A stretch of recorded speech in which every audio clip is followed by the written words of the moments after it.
Sucedió durante una celebración por el bautizo de una amiga. Recuerdo que estábamos reunidos en un restaurante tailandés, con música alegre de fondo mientras reíamos y conversábamos. Pero entonces, no mucho después que llegara la comida y que tomara un par de bocados, algo se sintió raro. No era la comida, era algo completamente distinto que incluso ahora no puedo describir ni explicar bien. De repente una ola abrumadora de pavor me golpeó. Mi corazón empezó a latir tan fuerte que sentía que iba a estallar de mi pecho. Mi respiración se volvió superficial y por más que intentaba, sentía como si fuera un pez fuera del agua, ahogándome, jadeando inútilmente sin poder respirar. El mundo comenzó a dar vueltas alrededor de mí. Mis manos empezaron a hormiguear como si se hubieran dormido, pero la sensación no se detuvo ahí. Se extendió por mis brazos, amplificando el terror que ahora ya recorría por todo mi cuerpo. La situación empeoró tanto que tuve que ser llevada de urgencia al hospital. Y mientras iba camino al hospital, temblando y temiendo lo peor, me enfrenté a una verdad desconcertante.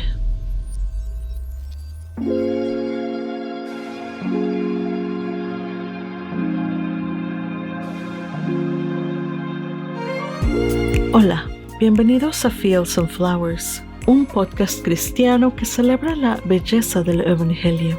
Juntos estamos explorando el libro de Génesis y a través de él hemos descubierto algunas verdades increíbles. Somos la hermosa creación de Dios, somos profundamente amados por Él y fuimos creados con un propósito. El carácter amoroso de Dios se refleja en la manera como interactúa con sus hijos descarriados, como lo vimos en los primeros capítulos de Génesis. Pero hoy hemos llegado a Génesis 5, un capítulo que a primera vista puede tal vez no ser tan emocionante. Después de todo, es un capítulo que contiene solo una genealogía, puros nombres y números uno tras otro. Pero, como menciona nuestro primer capítulo, Génesis es épico en su alcance. Este capítulo abarca aproximadamente 1000 años y 10 generaciones. Sin embargo, incluso dentro de lo que parece una simple lista de nombres, todavía podemos vislumbrar a un Dios profundamente personal. Y aún en una genealogía, podemos encontrar un mensaje para cada uno de nosotros. Dicho esto, no voy a leer todo el capítulo, ya que básicamente es un resumen de los descendientes de Adán hasta Noé. Pero en los versículos 21 al 24 hay un dato interesante, ya que se nos habla de un hombre, el séptimo descendiente de Adán, que desapareció de la faz de la tierra. Y esto es lo que dice Génesis 5 acerca de él.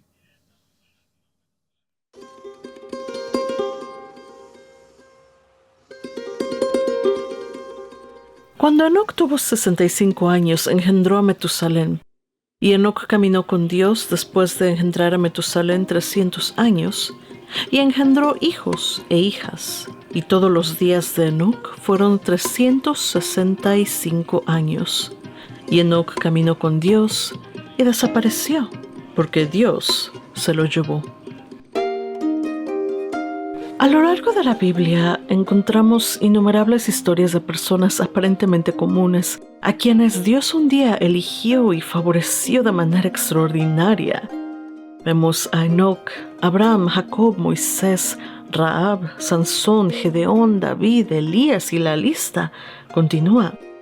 Hebreos 11 nos ofrece un resumen notable de estos gigantes de la fe, personas que, como dice la Escritura, derrocaron reinos, gobernaron con justicia y recibieron lo que Dios les había prometido.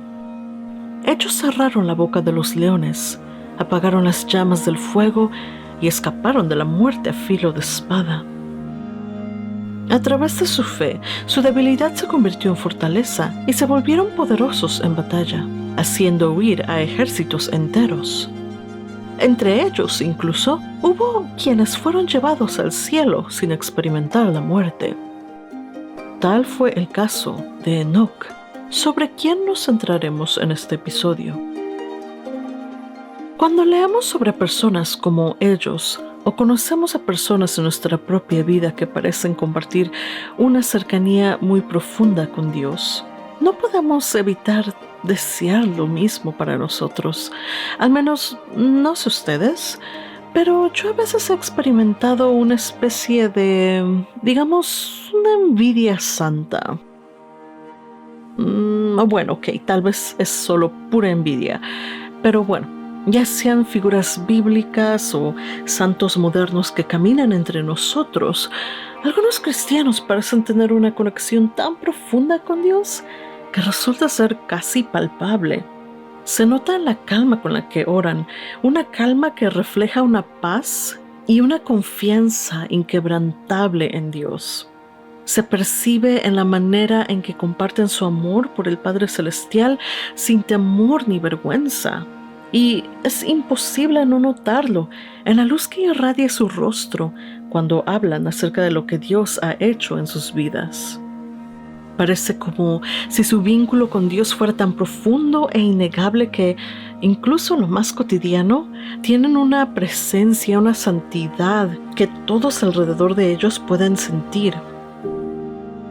Es como si tuvieran una aura celestial, como si, aunque su cuerpo esté aquí, sus corazones y espíritus moran en un reino lejano y radiante, un mundo hermoso que es aún invisible para todos nosotros. Pero, bueno, ¿qué está pasando realmente aquí? ¿Es esta cercanía una cuestión de favoritismo divino, una decisión arbitraria de Dios para bendecir a algunos mientras deja atrás a otros? ¿O hay algo más profundo en juego? La respuesta a esta pregunta, de hecho, se puede encontrar en Génesis. En Génesis 4, a través del sacrificio de Abel, descubrimos el inicio de una vida de fe. No comienza con obras ni con esfuerzos personales, sino con un humilde reconocimiento de nuestra necesidad de la gracia de Dios. Más adelante, en Génesis 5, conocemos a Enoc, un hombre común, un esposo, un padre, que al principio parece ser solo un hombre más en una larga lista de los justos de su familia. Sin embargo, su historia destaca porque no solo vivió una vida recta, sino que caminó con Dios de una manera tan profunda y extraordinaria que se le recuerda como un modelo de fe viva. Enoc nos muestra que la vida de fe va más allá de ser simplemente, entre comillas, buenos. Es un llamado a una relación íntima con Dios, una vida que nos transforma en sus amados, sus favoritos, aquellos que gozan plenamente de su favor. Voy a serles honesta porque la transparencia es el corazón de este podcast. Durante una gran parte de mi vida, estuve en una rebelión silenciosa, aunque tal vez un poco inconsciente, contra el cielo. Luchaba con lo que veía como el favoritismo de Dios. Cuanto más leía sobre los santos y los héroes de la Biblia, como Enoc u otros, aquellos que parecían disfrutar de un favor especial de Dios, más sentía que Dios era caprichoso y tenía sus favoritos. Y esto me molestaba profundamente, aunque, como lo dije, no lo había admitido ni siquiera a mí misma. Quería entender qué significaba ese, entre comillas, favoritismo, porque siéndole sincera, yo nunca me sentí especial para nadie. Claro, mi familia y amigos cercanos se preocupaban por mí, me querían mucho, pero fuera de ellos, yo solo era una chica más, sin mucha belleza, gracia, carisma, nada que me hiciera destacar en este mundo tan grande. La vida para mí ya era lo suficientemente difícil. Ser una persona común y corriente ya era un trago amargo para mí, especialmente después de haber crecido creyendo que estaba destinada a ser alguien extraordinario, solo para darme cuenta que la verdad yo no era tan especial como pensaba. Pero la idea de que Dios podía tener sus favoritos, de que Él, igual que la otra gente alrededor de mí, me pudiera descartar nomás porque sí, o tal vez porque sus padres eran más ricos o habían hecho algo bueno. Eso fue un golpe demasiado grande para mí. Eso me ardía y no me parecía justo. Esta idea me carcomía y por mucho tiempo me dejó luchando con preguntas incómodas y persistentes como ¿es Dios realmente tan amoroso como dice ser? ¿O acaso tiene favoritos? Con el paso de los años, muy lentamente comenzó a surgir otra posibilidad en mi mente. ¿Podría haber algo más profundo en las historias de aquellos que él aparentemente eligió y favoreció? Tras años de luchar con esta pregunta, finalmente vi la luz. La respuesta era sorprendentemente simple, tan simple que todos estos años la había pasado por alto. Ellos simplemente caminaron con Dios. Y ustedes pensarán, bueno, eso suena bien y todo, pero ¿qué significa en sí caminar con Dios? Veamos. Desde el principio, Génesis presenta a un Dios como un ser profundamente personal, deseando una relación con la humanidad. Desde el principio vemos que Él no es una deidad distante. Adán y Eva, antes de la caída, caminaban con Dios en la frescura del día, disfrutando de una comunión ininterrumpida con Él. Su pecado interrumpió esa comunión, pero el concepto de caminar con Dios continuó simbolizando la intimidad restaurada y una vida fiel. Enoc, como se describe en Génesis 5, caminó con Dios, convirtiéndose en un ejemplo vivo de comunión restaurada. En un mundo antediluviano lleno de pecado, donde parecía no haber recompensa para los que creían en Dios, él fue un testimonio de la posibilidad de reconciliación con Dios, y debido a que caminó con Dios, escapó la muerte. Noé, en Génesis 6 al 9, también caminó con Dios y fue hallado justo en su generación. Debido a que caminó con Dios, él y su familia fueron librados del juicio durante el diluvio. Luego estuvo Abraham, quien fue llamado por Dios en Génesis 17 a caminar delante de mí y ser intachable. Porque caminó con Dios, su obediencia trajo bendiciones, no solo para él, sino también para sus descendientes, Isaac, Jacob y las naciones que le siguieron. Caminar con Dios es equivalente a agradar a Dios. El concepto de caminar con Dios no termina allí. Se extiende al Nuevo Testamento. Lo vemos plenamente en la vida de Jesús. Sus discípulos también hablaron de ello. Los escritos de Juan, especialmente en el Evangelio de Juan y sus epístolas, nos exhortan a vivir una vida de caminar en la verdad, la luz y el amor. Todos ellos son sinónimos de vivir bajo la guía del Espíritu Santo. El apóstol Pablo luego exhorta a los creyentes en Colosenses 2:6, diciendo: Por tanto, de la manera que recibisteis a Cristo Jesús el Señor, andad en Él, animando a una vida arraigada en la fe y la obediencia a Cristo. Y en Gálatas 5:16, 24 y 25, Pablo lo explica aún más diciendo: Vivan por el Espíritu y no sigan los deseos de la carne. Los que son de Cristo Jesús han crucificado la carne con sus pasiones y deseos. Si el Espíritu nos da vida, andemos guiados por el Espíritu, dejando bien en claro que caminar con Dios es una metáfora para describir la conducta o el estilo de vida de una persona. Significa llevar una vida alineada con la guía del Espíritu Santo, definida por la confianza, la obediencia y una relación íntima con nuestro Creador. El significado de caminar con Dios o caminar en el Espíritu es tan simple que corremos el riesgo de descartarlo por su aparente sencillez. Seguramente no puede ser tan directo como poner un pie frente al otro, paso a paso, en la misma dirección que Dios. Sin embargo, eso es exactamente lo que es. Pero aquí está el detalle, porque caminar con Dios No es un paseo por un parque, un sendero tranquilo, bordeado de flores, en un día soleado con los pájaros cantando. Bueno, aunque sí hay momentos en que se siente así, y son momentos increíbles, gloriosos, pero no siempre va a ser así. No hay ninguna promesa en la Biblia que diga que tu vida con Dios va a ser fácil y que no vas a encontrar ninguna prueba.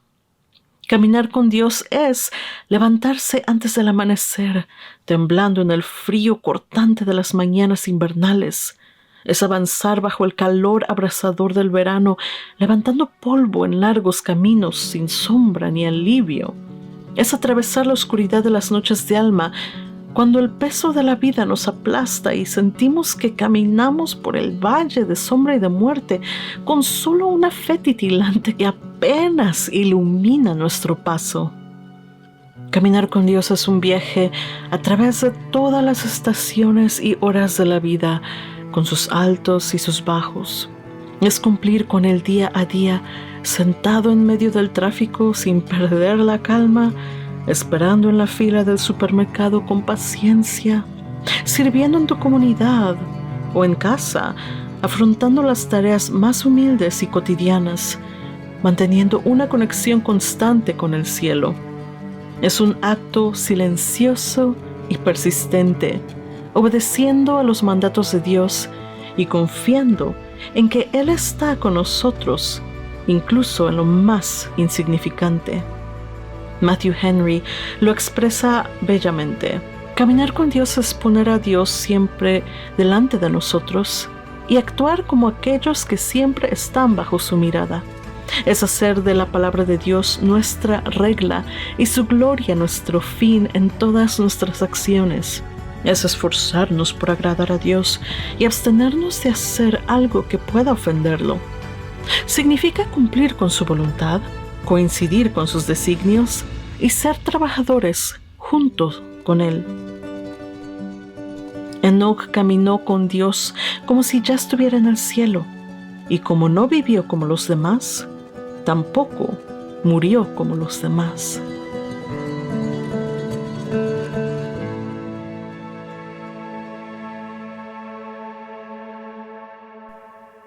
Pero, ¿por qué no podemos vivir así nosotros también? Sería fácil caer en la creencia de que algunas personas están predestinadas a ser los favoritos de Dios, preseleccionados para la grandeza, mientras que el resto de nosotros estamos condenados a luchar sin esperanza de triunfar en la carrera espiritual. Pero esto es una excusa conveniente, una forma de justificar la pasividad y la flojera. O, lo que es peor, rendirse cuando el camino se vuelve difícil. Al fin y al cabo, según esa lógica, la carrera está arreglada, el ganador ya ha sido elegido y el resultado decidido. Pero como hemos visto, Dios no elige arbitrariamente a sus favoritos, no impone la intimidad a nadie. En lugar de eso, Él invita a toda la humanidad a una relación con Él y ahora espera y está a la puerta para que le abramos y le invitemos a entrar. He aquí yo estoy a la puerta y llamo. Si alguno oye mi voz y abre la puerta, entraré a Él y cenaré con Él y Él conmigo. Volviendo a la historia al inicio de este episodio, cuando estaba en el restaurante y empecé a sentirme mal, estaba convencida de que estaba sufriendo un ataque al corazón. Odiaba y aún odio ir al doctor, pero ese día no dudé en pedir ayuda. Mi hermana me llevó al hospital, diciéndome palabras de consuelo y aliento durante el camino ahí, mientras yo yacía desplomada en el asiento del pasajero, mirando al cielo. Comencé a orar diciendo: Señor, yo sé que soy tu hija. Yo sé que me recibirás en tus brazos amorosos, donde descansaré hasta la resurrección. Ustedes ya saben, esas palabras que uno dice por si acaso realmente este es el final. Pero mientras decía estas palabras, un escalofrío recorrió todo mi ser, porque reconocí desde lo más profundo de mí de que esas eran solo palabras vacías. Y la idea de estar finalmente en el umbral del imponente, aterrador e incierto más allá, despertó en mí algo que no esperaba sentir: pavor, terror. Siempre me había considerado una buena cristiana, una buena persona. Pero en ese momento de pánico, porque estaba en medio de un ataque de pánico, el primero en toda mi vida, en ese momento me enfrenté a una verdad sorprendente. A pesar de todo, no estaba realmente segura de mi salvación. No sabía con certeza dónde me dirigiría, o quizás lo que era más desconcertante, ¿a quién iba a encontrarme? Al enfrentarme a la posibilidad de la muerte, aprendí que cuando se trata de las cosas eternas, el ser bueno simplemente no es suficiente. Ser bautizado y nacer de nuevo es bueno. Ir a la iglesia y ser un miembro activo en ella es bueno también. Pero esas cosas por sí solas no son suficientes.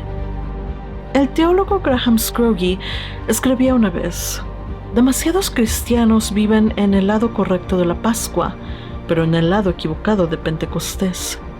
Del lado correcto del perdón, pero el lado equivocado del poder. Han salido de Egipto, pero no han llegado a la tierra prometida y bendecida. Todavía vagan por el desierto de la frustración y la insatisfacción. ¿Qué significa esto? Significa que podemos ser salvos, redimidos, bautizados y perdonados, pero aún así no experimentar la plenitud de lo que Dios desea para nosotros. Sin caminar con Dios, nos perdemos de la transformación de vida que Él ofrece. Permanecemos estancados, buenos, pero no transformados de gloria en gloria. Como cristianos nacidos de nuevo, vivimos constantemente en el Espíritu, no por nuestro propio mérito, sino por la gracia de Dios. Sin embargo, caminar con Dios, como lo hizo Enoc, o como lo dice Pablo, caminar en el Espíritu, es algo completamente diferente. Vivir en el Espíritu es un regalo, pero caminar en el Espíritu requiere intencionalidad y exige cooperación constante, obediencia y sumisión al Espíritu Santo y a la palabra de Dios. En Romanos 8:13, Pablo nos recuerda que si por el Espíritu Santo matamos las obras de la carne, viviremos plenamente, tanto en el presente como en la eternidad. Sin embargo, sin un caminar constante en el Espíritu, nuestras vidas, aunque redimidas, pueden parecerse mucho a las de los no creyentes. Anhelamos experiencias transformadoras y poderosas, pero éstas permanecerán fuera de nuestro alcance si no caminamos fielmente con Dios. Sin su poder transformador, las pruebas de la vida nos desgastarán, debilitando nuestra fe y erosionando nuestra espiritualidad. Cuando somos espiritualmente inmaduros, Dios nos cuida con ternura como a infantes que no pueden caminar, solo gatear o ser cargados. Pero no podemos permanecer en ese estado para siempre. Como dijo Warren Wiersbe de manera contundente, la madurez espiritual es una de las mayores necesidades en las iglesias de hoy en día. Demasiadas iglesias son corrales para bebés en lugar de talleres para adultos.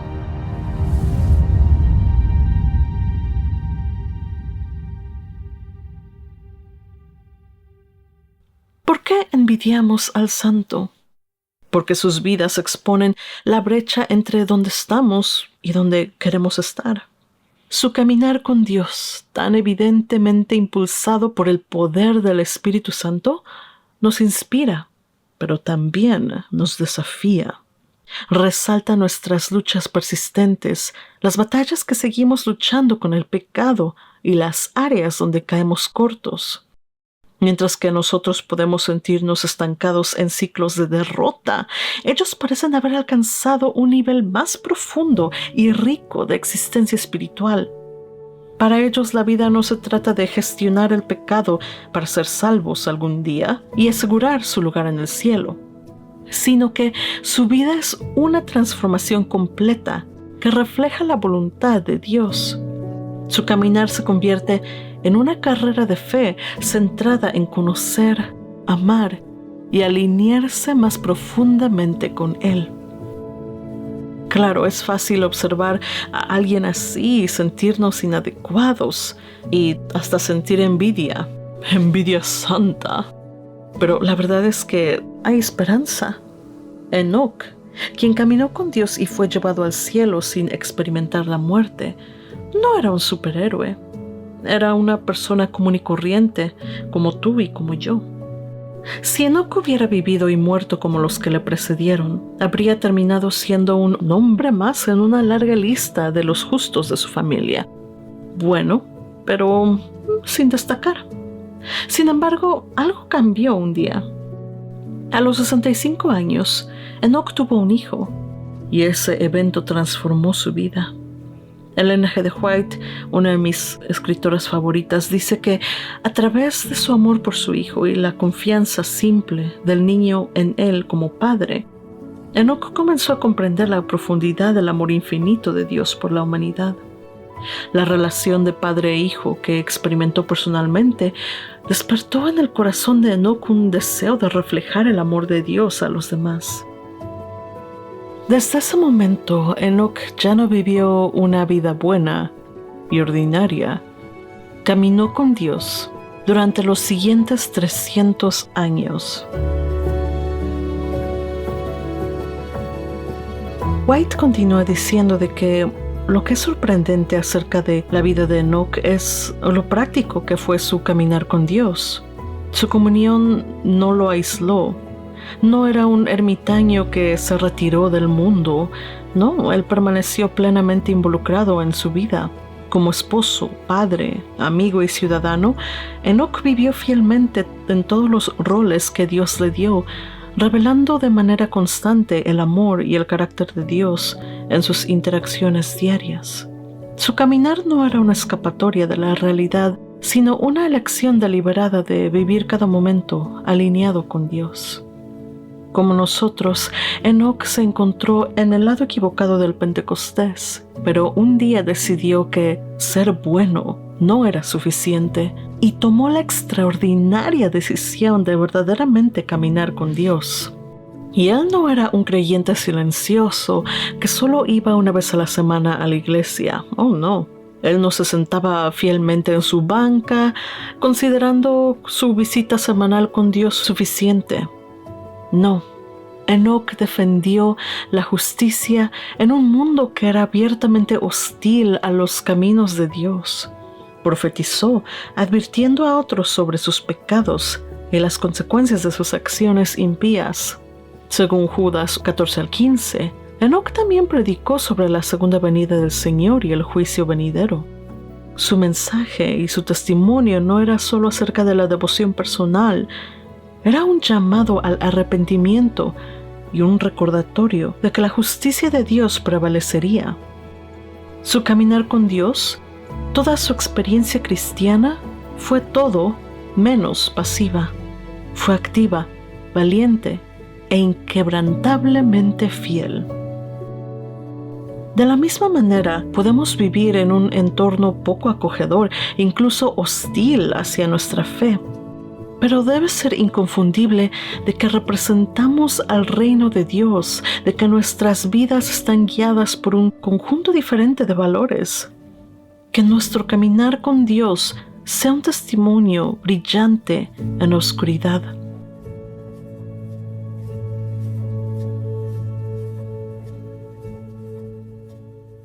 Caminar con Dios como lo hizo Enoc.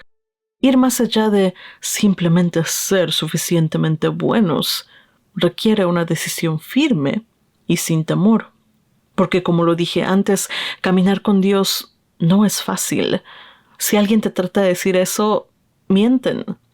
Oswald Chambers escribía una vez, es algo doloroso caminar con Dios porque antes de dar 3 pasos, descubrimos que Dios se nos ha adelantado. Él tiene una forma diferente de hacer las cosas y debemos ser entrenados y disciplinados en sus caminos antes de poder seguirle el ritmo. Pero he aquí la belleza del Evangelio. He aquí donde viene la gracia. Sí, al empezar vamos a tropezar, tal vez vamos a caer, pero el Espíritu Santo no nos dejará atrás. Él nos enseñará, nos entrenará y llenará nuestra atmósfera de tal manera que donde quiera que vayamos, iremos al ritmo de Dios. A medida que caminamos con Dios, a medida que aprendemos a agradarlo, comenzamos a ver la vida de una manera nueva y distinta. Lo imposible se vuelve posible. Lo abrumador se vuelve manejable. Me encanta cómo lo expresa Chambers. Dice, ponerse al ritmo de Dios significa nada menos que la unidad con Él. Esa unidad lleva tiempo. A Enoc le llevó 300 años. Pero no te rindas. Sigue caminando, sigue confiando. Porque mientras caminas, Dios te transformará. Te dará una nueva visión y un propósito divino. Y un día, cuando estés en el umbral de la eternidad, ya no temerás lo desconocido. Me acuerdo de aquel día en el que el terror de la muerte me dominó, sentada en un restaurante lleno de gente, jadeando por aire, con el corazón a punto de estallar de mi pecho. Estaba rodeada de amigos y familiares, pero nunca me había sentido tan sola. En ese momento estaba profundamente consciente de que si este era el fin, ciertamente enfrentaría lo que viniera sola. Nadie, ningún amigo, ningún familiar podría sostener mi mano en ese momento. Pero caminar con Dios es el antídoto para ese miedo. Es un viaje que, paso a paso, construye una confianza tan profunda que cuando llegue nuestro último aliento, no nos aferraremos a la vida con desesperación, ni tendremos que enfrentar lo desconocido en soledad. En lugar de eso, ese instante será simplemente un paso más, uno entre los miles que ya hemos dado junto a nuestro Salvador. Pero ese será el paso más anhelado de todos, porque al otro lado nos estará esperando el rostro del amigo que ya hemos conocido, listo para darnos la bienvenida. Imagina estar al borde de la eternidad, no temblando de miedo, sino de pie, con valentía, con la certeza que conoces a Dios y de que Él te conoce a ti. Desde lo más profundo de tu corazón, encomendarás tu espíritu a tu Padre y con una confianza tan natural como respirar, extenderás tus brazos y saltarás sin esfuerzo a los suyos, lleno de alegría y de una paz perfecta, porque sabrás que finalmente has llegado a casa.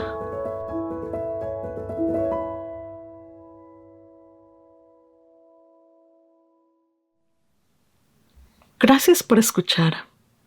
La flor de hoy es una de las favoritas de todos, la lavanda.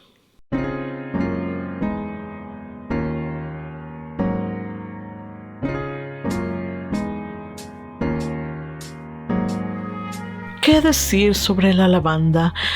Que es el aceite esencial más popular y versátil que puedes tener, que es muy seguro y suave, por lo que es el primero que los principiantes deberían comprar. Pues sí. De hecho, si solo pudieras tener un aceite esencial, este sería el indicado. El nombre lavanda proviene del verbo latino lavare, porque los antiguos romanos usaban la lavanda en el agua de su baño como perfume, así como por sus propiedades terapéuticas. La lavanda tiene una larga historia de uso medicinal y folclórico. Fue un ingrediente clave en los amuletos y aceites utilizados contra la peste. Un reconocido herbolario del siglo XVI llamado William Turner afirmaba de que lavar las cabezas de los hombres con lavanda ayudaba a tratar enfermedades mentales. Además, durante esos tiempos oscuros, las mujeres solteras bebían lavanda con la esperanza de que les coincidiera un sueño en el que verían a su verdadero amor. mientras que las mujeres casadas la usaban en sus maridos como un afrodisíaco. Y aunque todo eso suena bastante loco, no es tan descabellado como podría parecer. En los años 90, la Fundación Smell and Taste Treatment and Research estudió la excitación masculina y femenina en relación con los olores de la comida y los perfumes. Llegaron a varias conclusiones revelatorias, una de las cuales fue que la mezcla de pay de calabaza y lavanda aumentaba la excitación masculina en un promedio de 40%.